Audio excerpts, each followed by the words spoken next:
Morning, let's see. All right, Elita, are you okay? I'm getting all choked up. I don't know what. Oh. I think I'm okay. Thank you. Okay.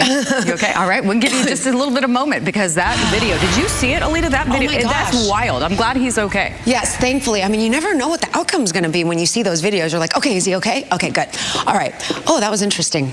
You know how you just take a little gulp and you're like, oh, okay, that went the wrong. Okay, that's what happened. All right, weather-wise for today, not the numbers you want to see this morning. What are these numbers all about? This all is detailing the temperature readings. Over the past 24 hours, we've had some warmer, more humid conditions blow in. And as we talked about yesterday, we started off the morning nice and cool, and then we had that wind shift in the afternoon. Those temperature readings yesterday did warm into the upper 80s to low 90s this morning, only dropping off in the low to mid 70s. So we've wiped away those 50-degree readings, but don't worry, they're going to be coming back, at least for some, overnight tonight into tomorrow morning as the winds shift out of the north and east. That will be a cooler and drier breeze for us. We're at 74 degrees currently. That breeze, as I mentioned, out of the south, lighter the further inland you go, 5 to 10 mile per hour winds. Not too strong right now down in Galveston, but those winds will fluctuate today between 10 to 20 miles per hour. Otherwise, everything will be below any sort of wind advisories. Here is where the front is currently. The only development that I'm seeing with this front is a few showers that are blowing just to the north and east of Shreveport, making its way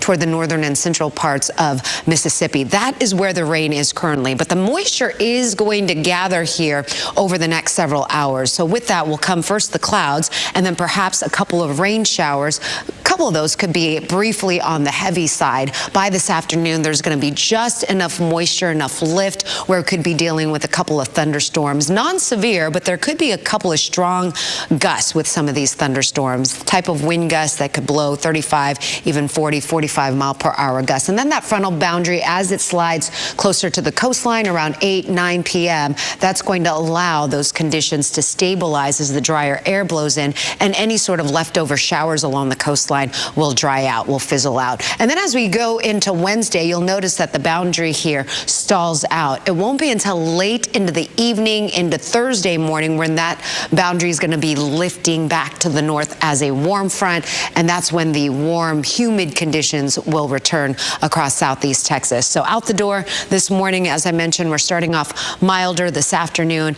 A couple degrees hotter than yesterday. Temperature readings in the upper 80s to low 90s. And this is where we see those temperature readings fall somewhere into the mid to upper 50s around Conroe, Cleveland, Wednesday morning. I think we'll stay in the 60s here in Houston, so it won't be a repeat of what we saw yesterday with those temperatures dropping into the mid-50s. We'll manage to see one day of lower humidity. That'll be Wednesday before the humidity levels climb once again. And then we're going to be monitoring a storm system that'll be coming in from the Pacific. That is going to drive our rain chances up, starting on Friday with a little cluster of showers, maybe a couple rumbles of thunder in the afternoon, evening hours. And then as we head into Saturday, the coverage turns more widespread. Right now, we've increase that rain chance to 60%, but that may not be high enough. We'll get more model data, more high resolution data coming up later on this week, so we'll be able to really fine tune and hone in on the timing of this. Right now, it looks like we could get multiple rounds of rain, maybe some in the morning, another round during the afternoon and evening hours.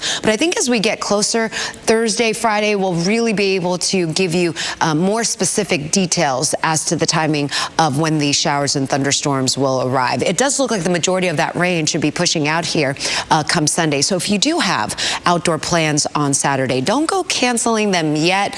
Give us another couple days or so to give you kind of a better timeline on when those thunderstorms arrive. If you can, you may already want to go ahead because you don't want to mess with it.